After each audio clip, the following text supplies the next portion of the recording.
नमस्कार दोस्तों, स्वागत है आपका फिर से एक नए वीडियो में।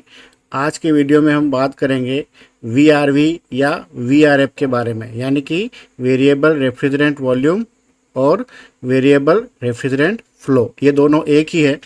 तो इसके बारे में जानने से पहले अगर आप चैनल पर नए हैं तो सब्सक्राइब कीजिए और बेल आइकन को दबाएं ताकि आपको आने वाली वीडियो की नोटिफिकेशन मिल जाए। आइए स्टार्ट करते हैं। आपने देखा होगा किसी हॉस्पिटल, छोटी कमर्शियल बिल्डिंग, कोई ऑफिस, उसके ऊपर इस प्रकार के टावर दिखे होंगे, है ना। तो इसी को हम वीआरएफ सिस्टम बोलते हैं। अब वीआरवी और वीआरएफ में क्या फ़र्क है उसको थोड़ा जानते हैं। वीआरवी या वीआरएफ दोनों एक ही चीज़ है, अभी हमने बात किया। तो विश्व में सबसे पहले जो डेक्कन कंपनी है, जो जैपनीज़ है, उसने वीआरवी सिस्टम का आविष्कार किया था। वीआरवी यानी कि वेरिएबल रेफ्रिजरेंट वॉल्यूम। बाद में ये टेक्नोलॉजी इतनी पॉपुलर हुई कि इसे जो दूसरी रेफ्रिजरेशन कंपनियां हैं या एयर कंडीशनिंग कंपनियां हैं, जैसे Blue Star, Voltas, Carrier, Hitachi, LG, Samsung, Toshiba, Mitsubishi, यानी कि और भी जो कंपनियां हैं वो इसको वीआरएफ के नाम से बेचने लगी, यानी कि वेरिएबल रेफ्रिजरेंट फ्लो। अब ये क्यों इतना इम्पोर्टेंट है, क्यों कंपनियां इसको नाम बदल के भी बेचने को तैयार हुई, है ना। तो इसके बारे में आगे बात करते हैं। वीआरवी या वीआरएफ सिस्टम को multi split type air conditioning system भी कहते हैं, क्योंकि इसमें एक आउटडोर और एक मल्टीपल इंडोर यूनिट होते हैं। आपने देखा होगा अगर हमको ऐसे किसी कमरे को ठंडा करना है तो हम क्या करेंगे, अगर स्प्लिट एसी लगाते हैं तो एक इंडोर होगा और एक आउटडोर होगा। लेकिन यहाँ पे वो बात कर रहा है कि ये multi split type air conditioning system है। अभी इसको अपन थोड़ा आगे समझते हैं। आजकल इसका उपयोग काफ़ी बढ़ रहा है क्योंकि यह एनर्जी सेविंग में सहायता करता है। कैसे करता है वो भी अपन बात करेंगे। इस टेक्नोलॉजी में रेफ्रिजरेंट के फ्लो को कंट्रोल या एडजस्ट करके कूलिंग हीटिंग को कंट्रोल किया जाता है।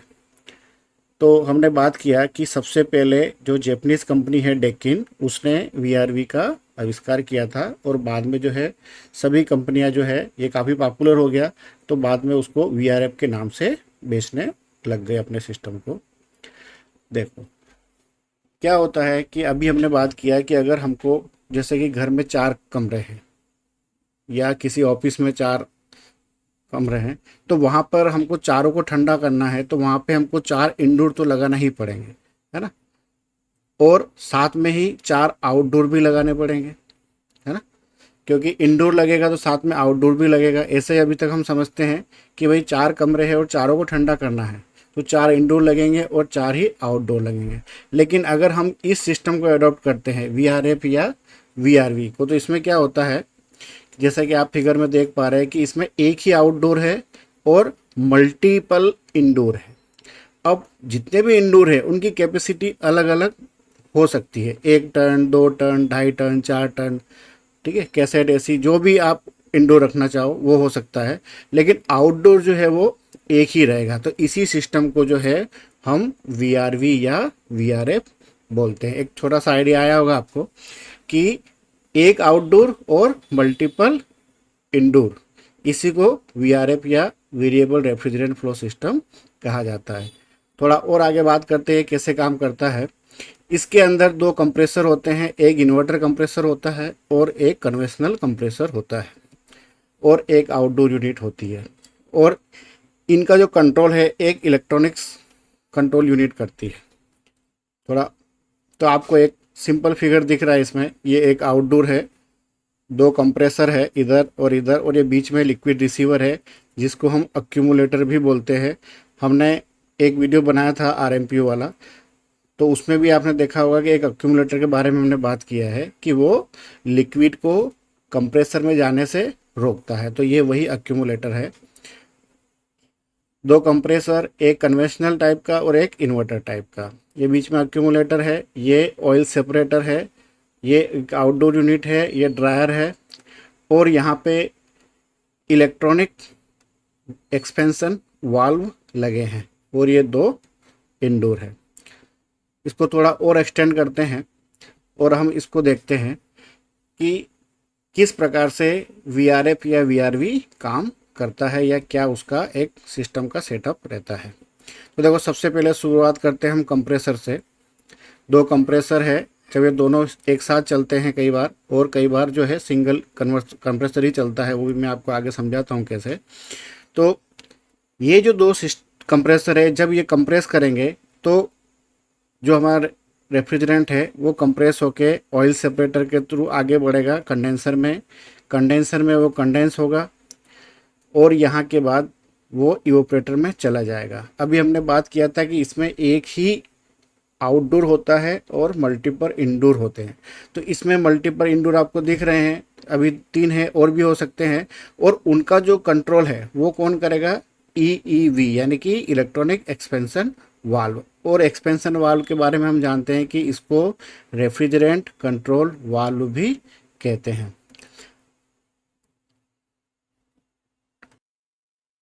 इसमें एक आउटडोर है, मल्टीपल इंडोर है और 2 कंप्रेसर यूनिट लगी हुई है। तो सबसे पहले हम शुरुआत करते हैं कंप्रेसर से। कंप्रेसर ने कंप्रेस किया, जब कंप्रेस किया तो रेफ्रिजरेंट ऑयल सेपरेटर में आता है। ऑयल सेपरेटर में ऐसा होता है कि अगर कोई ऑयल के पार्टिकल्स रेफ्रिजरेंट के अंदर चले गए हैं तो वो ऑयल सेपरेटर उसको अलग कर देगा और वापस वो कंप्रेसर में आ जाएंगे, और जो रेफ्रिजरेंट है वो जाएगा आउटडोर यूनिट में जो कि एक ही है। और आउटडोर यूनिट के बाद कंडेंस होके जो रेफ्रिजरेंट है वो मल्टीपल यूनिट में जाएगा जो इंडोर में लगी हुई है। अब इलेक्ट्रॉनिक एक्सपेंशन वाल्व का काम ये है कि अगर कोई कमरा ज़्यादा गर्म है तो उसको जल्दी ठंडा करने के लिए वो ज़्यादा खुल जाएगा। कोई कमरा मान लो कम गर्म है, मतलब थोड़ा ठंडा है, तो उसको थोड़ी देर कम खुलेगा उसके लिए। और अगर पूरा ही ठंडा है तो उसके लिए भी काफ़ी कम खुलेगा। यानी कि रेफ्रिजरेंट को ये कंट्रोल करेगा। लेकिन इनका इनपुट तो अलग अलग दिख रहा है, लेकिन आप देख रहे हैं इनका जो आउटपुट है वो वापस कॉमन होके एक ही पाइप के थ्रू वापस आ जाता है लिक्विड रिसीवर में, जिसको हम अक्यूमुलेटर बोलते हैं। इसमें देखो इसकी डिज़ाइन कैसे है कि यहाँ से जो रेफ्रिजरेंट आ रहा है इसके अंदर, अगर उसके अंदर कोई लिक्विड के पार्टिकल्स है तो वो यहाँ पे नीचे हो जाते हैं और गैस को ही वो जो है सक्शन के थ्रू वापस कंप्रेसर में चला जाता है, और कंप्रेसर फिर उसको कंप्रेस करेगा। वही हमारा साइकिल कंटिन्यूस चलता रहेगा। तो इसमें जो इन्वर्टर कंप्रेसर यूज़ किया जाता है और एक कन्वेंशनल कंप्रेसर यूज़ किया जाता है, तो उसका काम क्या है उसके बारे में बात करते हैं। लेकिन बेसिक अगर आपको इसका समझ आया हो कि भाई इसमें एक इंडोर होता है, मल्टीपल इंडोर होते हैं और सिंगल आउटडोर है, तो इसी को हम वीआरवी या वीआरएफ रेफ्रिजरेशन सिस्टम बोलते हैं। और इसमें 2 कंप्रेसर का यूज़ किया जाता है, एक कन्वेंशनल होता है जनरली और एक इन्वर्टर कंप्रेसर होता है। और आपने देखा होगा कि आजकल हम कुछ भी मार्केट से ख़रीदते हैं, खासकर जब रेफ्रिजरेटर या फिर एयर कंडीशनिंग, तो उसके ऊपर लिखा होता है इन्वर्टर या इन्वर्टर एसी। तो उसका क्या मतलब है, थोड़ा उसके बारे में बात करते हैं। तो यहाँ पे क्यों एक इन्वर्टर एसी कंप्रेसर लगाया है और क्यों एक कन्वेंशनल कंप्रेसर लगाया है? कन्वेंशनल कंप्रेसर हम उसको बोलते हैं कि जो कट इन कट ऑफ होता रहता है। आपने देखा होगा आपके घर में कोई पुराना फ्रिज होगा या पुराना कोई एसी होगा, तो जैसे ही एक पर्टिकुलर लेवल पर टेम्परेचर आता है वो ऑन हो जाता है, और जैसे कूलिंग लेवल पे लाके उसको वापस वो कट ऑफ हो जाता है। फिर जैसे ही वापस हीटिंग होती है एक पर्टिकुलर लेवल पे, फिर वो दोबारा ऑन हो जाता है। इस प्रकार से ऑन ऑफ होता रहता है। लेकिन जो इन्वर्टर कंप्रेसर होता है वो कट इन कट ऑफ नहीं होता है, वो कंटिन्यूस चलता रहता है। अब कंटिन्यूस चलता है तो एनर्जी सेविंग कैसे करता है, थोड़ा इसके बारे में भी आगे बात करते हैं।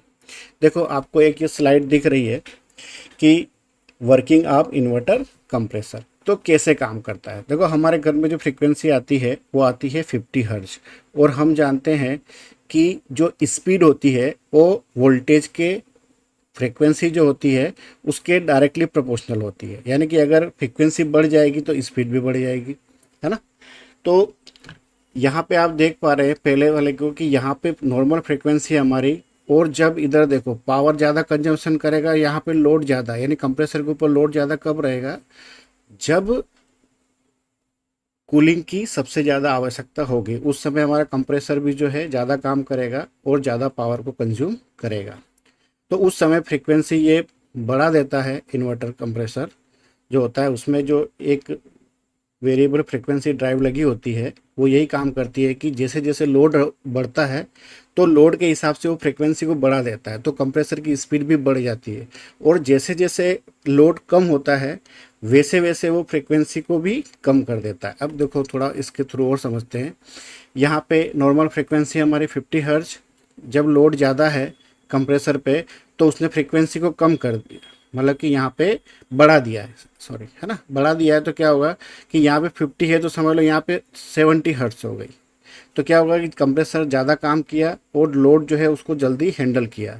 उसके बाद जैसे जैसे लोड कम होता गया, यानी कि कोच में या समझ लो घर में या किसी प्लांट में कूलिंग बढ़ती गई और लोड कम होता गया तो पावर कंजप्शन भी कम होता गया। अब यहाँ पे थोड़ा और लोड कम हो गया तो यहाँ पे पावर कंजप्शन और कम हो गया और फ्रिक्वेंसी यहाँ पे कम हो गई, 50 हर्ट्ज से मान लो 40 हर्ट्ज हो गई या 30 हर्ट्ज हो गई।